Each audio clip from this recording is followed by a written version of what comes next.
Kum learning Ablat Gemara. Today's daf is Daf Samach Amid Aleph. And just to quickly refresh our memories, we learned in the Brisa regarding a Kohen Gadol. I mean, just try to picture this: a Kohen Gadol who raped a girl. What's he doing being a Kohen Gadol? A Kohen Gadol who raped a girl or seduced a girl. So he said, because he has to marry a virgin, a psula, he shouldn't be marrying her. But if he did, he did. Came along Rabbi Huna and said, when we say he did, if he married, doesn't mean that he can remain married. It means he has to give her a divorce. And what's then the difference here? But the idea is by giving a divorce, he gained. In the case of seduction or mefuta, he doesn't have to pay the penalty anymore because he married her. When it comes to rape, it makes no difference if you end up marrying her, you still have to pay the rape money to the father. But when it comes to seduction, you don't have to pay the money anymore. And then the Brisa says, but there's a difference. If your friend raped a girl or seduced a girl, you shouldn't marry her because she's no longer a psula. And in this case, we had a machlekes Rabbi Eliezer ben Yaakov Chachamim. And what happened if he did marry her? According to Rabbi Eliezer ben Yaakov, the child of that union is a cholov, the friend's victim, and you, the Kohen Gadol, marry her. That is a cholov, and we'll soon see why. And according to Chachamim, the child is kosher. So yesterday we learned that the crux of the argument is if Rabbi Eliezer ben Yaakov follows the view of Rabbi Elazar who says that a ponui habal ponui, he says even a girl who's single, if she has relations outside of marriage, she becomes a zaina. So any kohen cannot marry her. There's a lav involved, and if there's a lav involved, there's a leichalazare. So the child is a cholol. The Chachamim hold no, that if she was a single girl, she's not considered a zaina, and therefore the child not a chol. That's what we learned yesterday. And then the problem we have with that was we know the halacha is always like Rabbi Eliezer ben Yaakov because kav and noki we had a few weeks ago that he's limited his halachas, but whenever he says something he's right. But we also know the halacha is not like Rabbi Eliezer, and a single girl in order to become a chalala, she had to have but she had to have a relationship with someone that she cannot marry, like if you had even a one-night stand with a goy, turns her into a chalala, or so on, that she could not marry anyone from incest and so on. And according to other Rishonim, Rashi says clearly, even a mamzer, where the marriage is a valid marriage, she becomes a chalala. Others disagree. It has to be only someone that they can never become into a kedusha. Anyway, so therefore we don't like that answer. So we're up to the Gemara. Rashi comes and gives another explanation altogether. Says the Gemara, Rashi is sort of about 20 lines from the top of the page.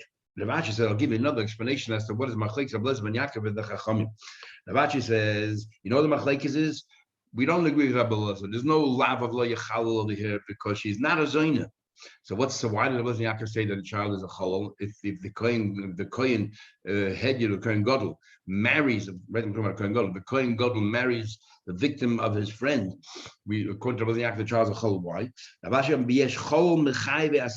Here we're not talking about a lav, we're talking about a chayv asay. The Torah said you should marry a psula. This girl is not a psula, and therefore you're not allowed to marry her. It's a lav that comes born out of an asay, which is considered an asay. So Rabbi Eliezer ben Yaakov said yesh chol mechayv asay. Rabbi Eliezer ben Yaakov holds that even if you're even chayv asay, the child will become a chalal. Since we're talking about a Kohen Gadol, he has to marry a psula, and this girl is not a psula, can't. And the Rabbanan hold ein cholol mechayv asay. And the Rabbanan hold that you cannot produce a cholol from a chiyav asay. It can only be from a lav. As the pasuk says, leichal zara is referring to only averis if you live with someone that's a lav, like a zoyne, and so on. And the Gemara explains. My time, but the pasuk is as follows. One pasuk says that almana, a widow, or a grusha, a divorcee, or a chalala, if the woman is already a chalala herself, or a zoyne, if she's classified as a zoyne, as eile lo yikach, you should not marry any of them. These are all included in the law. And then the pasuk continues. Ki but this talking about a Kohen Gadol, psula me'amav, he should marry a young girl, a psula. That's who he should take as a wife. And the next pasuk says, you should not desecrate the children in your nation. So Rabbi Eliezer holds that kulu. This pasuk is referring to all of the instances in the pasuk prior, including the psula, including the asay of marrying a psula. So therefore, if a Kohen Gadol does not marry a psula, the child is a chalala. That's his view. And the Rabbanan say no. The Torah says Almana grusha chalala, and then says these don't take. That's the end of one particular subject. That ends the subject. And it refers only to those four. Case already asked, the next words is you should take a psula, and then the next pasuk leichalos are the contrary. Let's say leichalos only in the case of a psula, not in the first four cases. And Taisa says logically, since the first four cases are much more severe, they're lavim. Therefore, and leichalos definitely only talking about one of these two parts of the pasuk. So we'll put it to the first part of the pasuk. Says the Gemara, what does he do with the word Eile, these, and not what? Since, what do you mean these? According to Yaakov, all five of them, including the psula, which written afterwards, is included in leichal. So why does it say these? The mutik, to exclude nida. On nida, for example, if you live with the wife with a nida, which is forbidden, but the child, if they have a child from that, will not be a chalala. Come on, Tanya. So who, according to the following brayso, follow the Eile after Isa chol from the following, you make a chol. The E after Isa chol manida, but you cannot make a chol from a nida. Come on, who does that follow? Rabbi Lezer ben Yaakov. That follows the view of Lezer ben Yaakov, because he's the one who holds that everything makes a chol except a nida.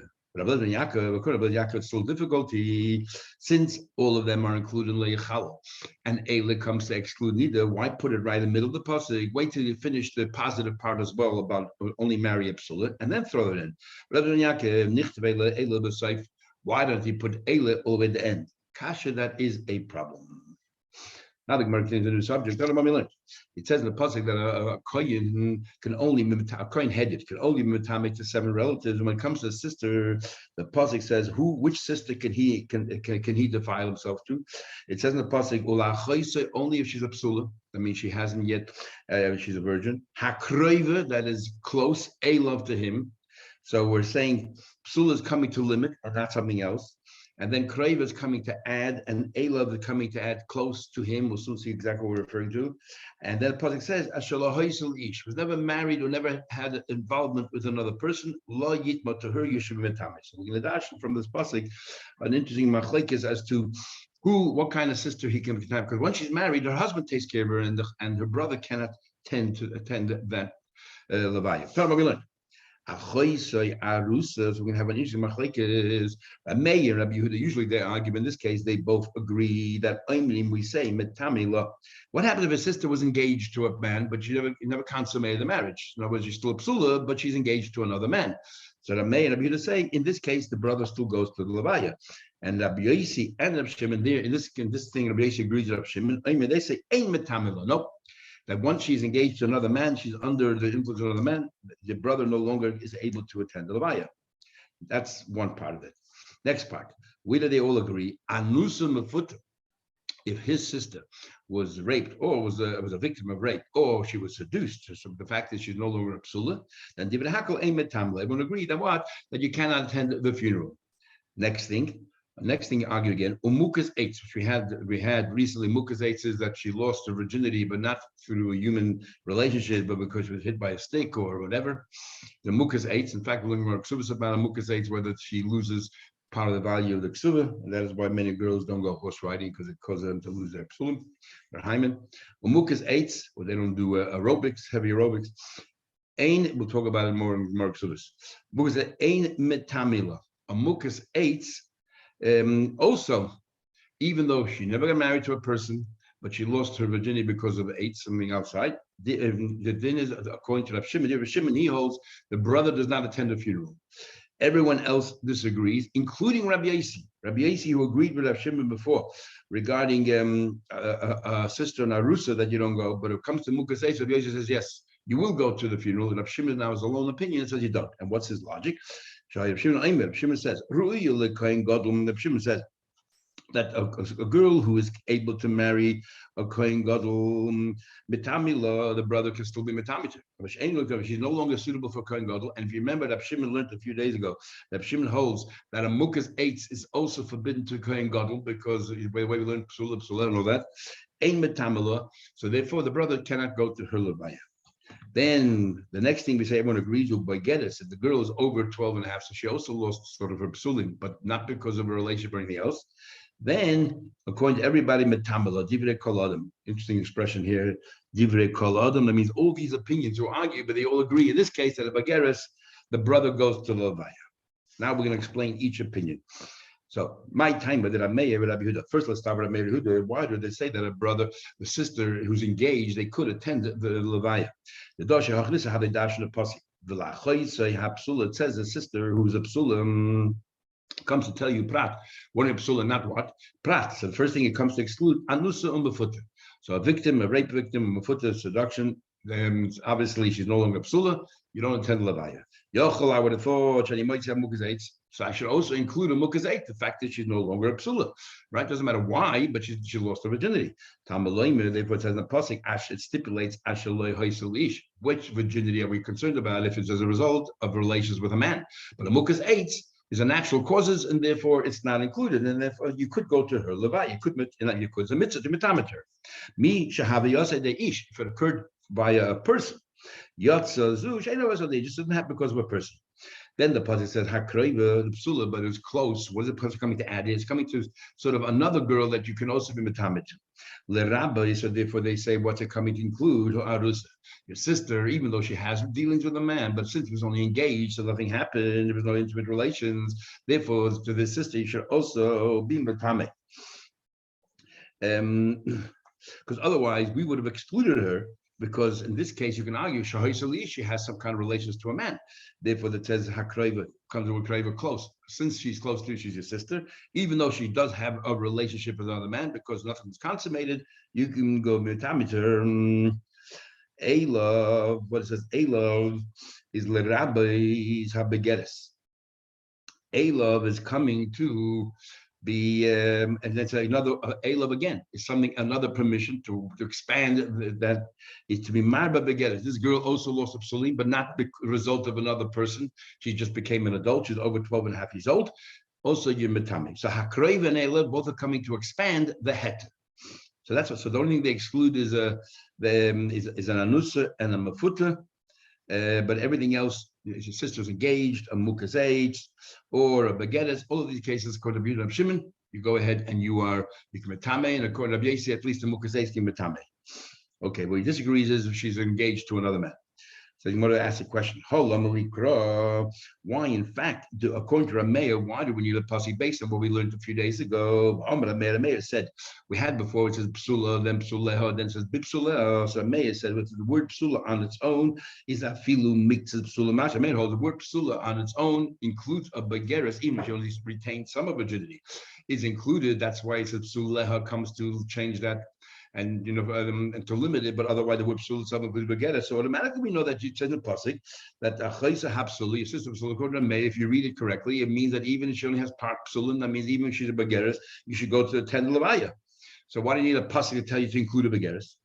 We need it because I would have thought nailed psulim psulim hasam. I would have thought we could learn psula from another place altogether. Over there, it says if your person found a naira psula. And causes her and forces himself on her. And there it talks about a naira psula. So we would have thought, whatever it says psula, it's referring to a naira max, not a begeres. Well, that no, we have the pasuk. I love to tell you include a begeres. Okay, that is the view that I made of you. Come along, Rabbi Shimon, might to mind. Why did it say that if she's engaged, he's no longer you can go to metameter dash. This is how they dash. Assistant is prat lanus and the foot. They agree, like the other ones, that it comes to exclude a rape victim or if you're seduced, the fact that you know I'm so. Mukas A, so according to the Shimon, it also includes a mukas A. The fact is that she's not a psula. That had nothing to do with a man. Prat la arusa, they use the word ashala hoisa had nothing to do with a man, but if she's engaged, she does have to do with a man. So therefore, they argue you cannot mimitami yourself. Hakreva, then the pasuk says your relation comes to expand the heter lerabas to include what kind of arusa shin is gasha. If she was engaged but now divorced, then you can attend a funeral. Then you have a mitzvah attend a funeral. As long as she's engaged, she has a connection to another man, you don't attend a funeral, according to Rav Shimon Rav Yossi. Elov, then the pasuk is also Elov to him, comes to further expand the kind of sister you can go. Lerabas to expand as habageres. To what? To include a bageres. Remember, we said everyone agrees that a bageres. Also, you can attend a funeral. Hakreva, and we said the Martha question. You just said that hakreva is to be marba according to Rabbi Yosef Shimon, not an ordinary girl who's engaged, because she has to do with a man. It's only a woman who's engaged and now divorced. The Rabbi says, "Gotcha." As the Gemara, well, Rab Shimon laid down a rule that only Ruya Kohen Gadol Metamel, only if she's suitable to marry a Kohen Gadol, do you attend her funeral? She ain't Ruya Kohen Gadol, ain't Metamel, but if she's not suitable for Kohen Gadol, it cannot be Metamel. Well, if she was divorced, then she's no longer suitable for Kohen Gadol. So how can Rab Shimon say that on a Rusa that was divorced, you should attend the funeral? The Shain husband is different. And we learned before, divorced woman is also Shain husband is different. And we don't care whether she's divorced from engaged or divorced from marriage. There is different. The Rabbi Nachmana, you're right. But because we have a special pasuk where it says Kreva, if somebody close to you is coming to add a girl who's engaged, who's now divorced. Even though she cannot marry a Kohen Gadol, but you can attend her funeral. So, if you're going to expand someone that is forbidden, Mukas Eitz Nami, Yudab Shimon holds that Kohen Gadol cannot marry Mukas Eitz, but maybe Hakreva is coming to include also Mukas Eitz, and you should attend her funeral. So Gemara says, Rami, Rabbi. So we answer, Kreva Achaz L'Shtayim. We can only add one halacha with the word Kreva, and we have a choice whether we add a woman who was afflicted by a Mukas Eitz, or whether we add a woman who was engaged and now divorced. So therefore, I'm going to prefer to add a woman who is engaged and now divorced, that he should attend the funeral rather than a Mukas Eitz.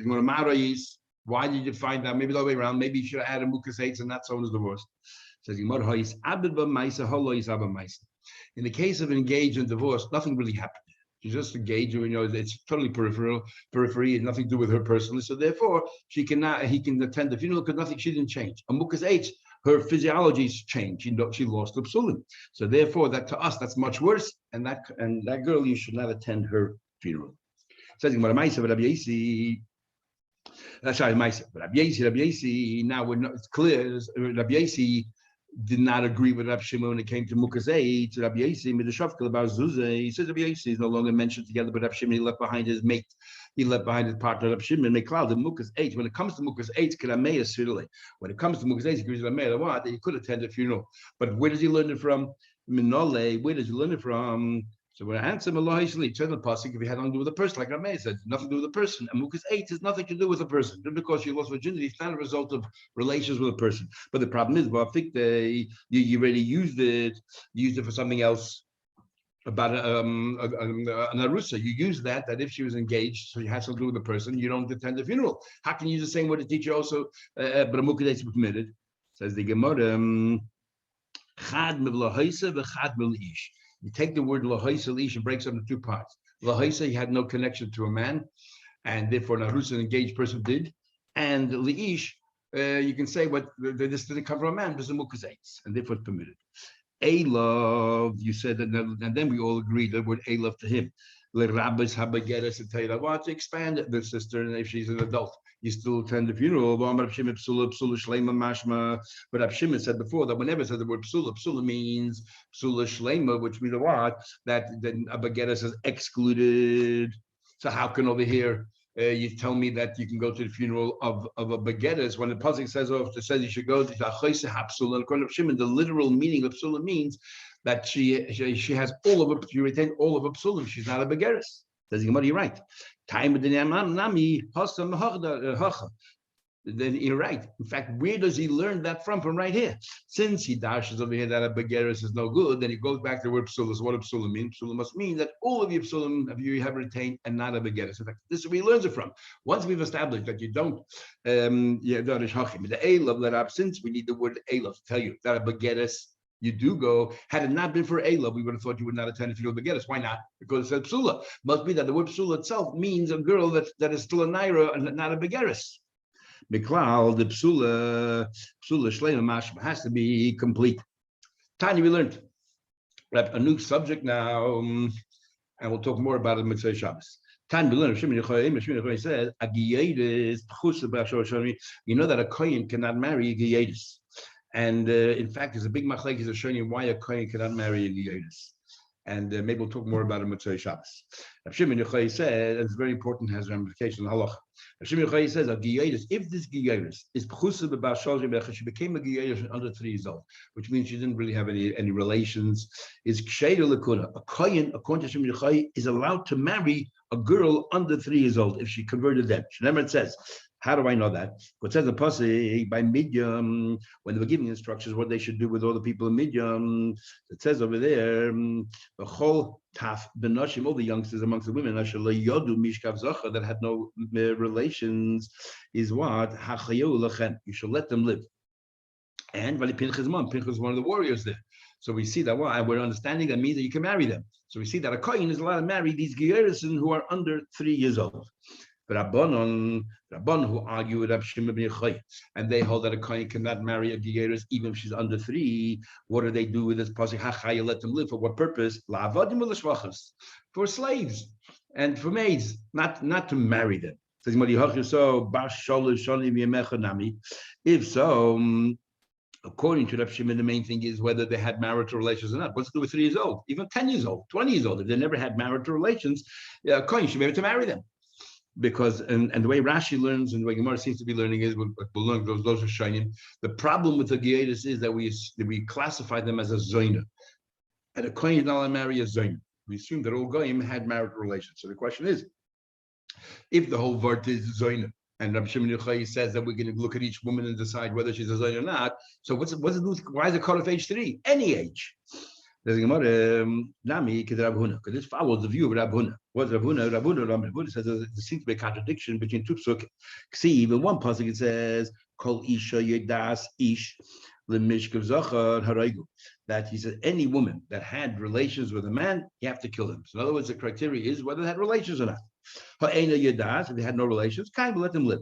Miklal, and then in another pasuk it talks about the youngsters. You should let them live. So if you're going to tell me that the youngsters is the same thing, whether they had relations or not, then what's the difference between a taf and an ordinary isha? It's the same criteria. Did they have relations with a man?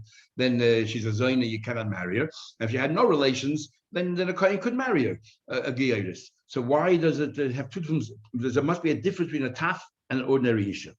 So we say as follows: Miklal the taf ben yod ben le'yod kaim, you can let them live by taf. We don't care if they had relations or not; it makes no difference. Kill them. So the only way to reconcile the two. It seems on the one hand that only by Yisha makes sense that they knew or they didn't know, but a taf, all instances you let them live. And on the other hand, it seems by a taf also depends whether they had relations or not. So what's the difference between a taf and Yisha? So it says, this is how you learn it. It has to do with, it doesn't do with personally whether they had relations, whether they're in that gender or in that age group that are capable of having relations. So if they're suitable to have relations over 3 years old, like we learned a few days ago, then you have to kill them. But under 3 years old, you're allowed to let them live. So we see clearly from here that under 3, a geiris is permitted to be a kohen to marry. According to the Abatana, what you learned? We have actually in the Braisa similarly, talking about whether it's suitable to have relations or not. Has to do with suitability, not whether they did. Let's look at whether they had bil or not. The fact that you add taf benoshim and you contrast that with ordinary women is that it has to do with age. If you're a taf, you're always, and you're Megayer, you can marry a kohen. So according to Yochai, a girl under 3 years old, Megayer, she can marry a kohen. According to and over 3, they all have to be killed. According to Chacham, makes no difference. They're always classified as a zayin. What they did, how do they know which girls were under 3, over 3? They had no passports, so they passed them in front of the tits. Because anyone who became bland and pale, we knew that she's old enough to have beard. But if it didn't turn pale, then we know that she's not suitable to have relations, and she lived. So obviously a simon for an aveda that she's suitable to have an aveda is a pale face. In fact, generally people do avedas, their face turns pale. We find something similar. It says in the pasuk, after a terrible calamity, what happened with Pelegish Begiva when they wiped out the entire Shevet Binyamin because of Binyamin didn't want to give up those people who raped that Pelegish and let her die in the morning. And Klai went and had this terrible, terrible civil war. And they made a ban, nobody should marry. We had an entertainment that nobody should marry anybody from Binyamin. And the people in Gilad refused to help the Yidden out against Binyamin. So they had a war with Gilad, and they allowed certain women to remain behind And those women then married the people of Binyamin because they were not included in the vow that they made because they didn't go to the war. So it says the pasuk there, Vayimtzu, they found the Yevish Gilad. They found those people who were still living in Gilad. Arba Meyes Nahara Psula. They found 400 girls that were Psula. Asher Yodu Ishim, they had no relations. But how did they know? They didn't have a tzitza. How did they know which girls never had relations or they were too young to have relations? Yeah, Amakram, let's turn the pasuk. Amar Kana, sorry, I know you had to know. Amar Kana, Hashivum al Pichavi Shal Yain. We actually have this in Gemara Ksubas as one of the tests. They would place her to see whether Pesach Pesuach, whether she still has a virginity or Haim is still there. They would place them in barrels of wine. And Bu'ula, and if she was a bull already, so there's no hymen, so Reicha Noidet, the smell of the wine would go filter through her. But Psula, if she still had her hymen intact, ain't Reicha Noidet, then it would obstruct the wafting of the wine. So that's how they knew who was a girl and not a girl, Psula or not. So it's to do with age. Says the Gemara, why did they pass her in front of a tzitz? They had a tzitz. When it comes to the tzitz is only for positive things. Not to use it to punish people. Because here you're going to kill anyone that doesn't pass the test is going to be killed, and we don't use the tzitz for that. If so, in Midian as well, why did they use the tzitz? They were going to kill all of these, wipe out the people from Midian. When it comes to Yidden, when it comes to Yidden, the tzitz is supposed to be done in a positive way. Because that's positive for the Yidden. It saved the Yidden for the Binyanas who tried to destroy religiously, spiritually, all the Yidden. Yaakov once said, that a girl under 3 years old is permitted to a kohen. Did you hear that clearly, or you're just assuming? My klala, what exactly, which klal do you want to glean it from? Rabbi once said, there was a city in Eretz Yisrael. There was all kinds of rumors floating about that there's some issues in that city. Rebbe sent Rumanas. He sent over here a person called Rumanas, Ubatka, and he checked out the yichas of the entire city. And what did he find wrong there? Umatzba, he found one girl over there in that city, that Giyada is a Pchusum. He found there was one Giyada there in that city that was Muyuchas, but became a Ger, when she was under 3. The Hechshira Rebbe Lakuna. Rebbe said, there's no problem, nothing wrong with the city. The rumor should be dispelled because she's allowed to marry a kohen. So therefore, that's the story. Omalei Befedish Mieli. I heard it clearly. So if that's the story, it's not a klal. This is a befedish. She told the story where clearly Rebbe said that a girl under 3 years old, a Geiris, can marry a kohen. So the Gemara said, if you say that's not really considered befedish, why would you call this a klal? Like klal means from some generality, I understood. Why would you call this a klal? Because I can argue Dilma Shani Hassam, that story is not compelling. Why not? Because maybe it's talking about already where the girl got married. And now Rebbe was judging a situation which already happened. He said, look, she married a kohen, leave it be. But if Chatchila would come to Rebbe and say, Rebbe, there's a Giyad is 2 years old, can she marry a kohen? Maybe he would have said no. That's why it's only klala, not befedish. I can't say 100% that that's the halach. And I'll prove it to you. So therefore, I'm not learning from that story. So where I am learning from is from a klal, from Rabbi Yechon. What happened there? So Rabbi Yechon, the Amitavayu, they both say begettes umukaseis liyisino and marry a girl of kohen gadol should not marry a girl who's a begettes. Should not marry a girl that's a mukaseis, but if he married them, he can live with them. So what do we see? And even though certain laws about a kohen they shouldn't do, but if he did it, it's all right. Same thing over here. A kiyed is under 3 years old, he shouldn't marry, but if he did, it's all right. And that's what I mean, the halacha Hashem Yuchai. So how can you be the two based on what we learned yesterday? You know why if a kohen gadol married a begettes, it's all right? Because even if you were married to psula, that would only be the first night. The second night, she would have lost the psulim anyway. Or they're saying the mukazates. The second night, you lost the psulim anyway. So now that you already had your relation, now you're up to night number 2. Night number 2, it makes no difference whether the first night was based on that or based on whether she was a psula, whether she was a begettes. Night number 2 makes no difference. So why divorce? What are you going to gain? Is over there Hassam Saifuli begettes tachta remain become begettes anyway. Saifuli was tachta. So therefore we say leave it the way it is. Hach over here Saifuli is zaina tachta. Over here, you're telling me that the end will be a zayna. You're talking about if a girl under 3 years old is considered a geidus, cannot marry a kohen because of a zayna, and here we're talking about a girl under 3 years old, and you're going to tell me that the reason why she cannot, what do you call it? That the evidence all right? Why? The second night she's still a zayna. The third night she's still a zayna. That's a classification. She is a zayna. So how can you allow that to happen? By the way, from the Gemara here, clearly it seems that the problem of a kohen marrying a geidus is that she comes under the category of a zayna, and that's why a kohen is not marrying a zayna, and that's the problem. How the other Rishonim learned this Gemara, we'll maybe talk about Motzei Shabbos. Rav Safra learns it out from Maklal. The Kashile, he also learns it from Maklal, and it bothered him, like we just asked right now. That maybe he also learned from the story of Shmuel Levi, and then he said, "But what's it? Maybe Levi's talking about a case we already married." And then he says, "But no," he says, "I cannot learn from Rabbi Yechon over there because if you married a begettes, the second night makes no difference anyway." Mashen Kane over here, if she's still a zayna, she's still a zayna. Who said you're allowed to stay married? Says he more further. Who kahana? There was this kohen. The answer there was a kohen who married a girl under 3 years old who was a geirus. What's this? How can you a kohen? How can you marry a geirus? Omalei, he said, because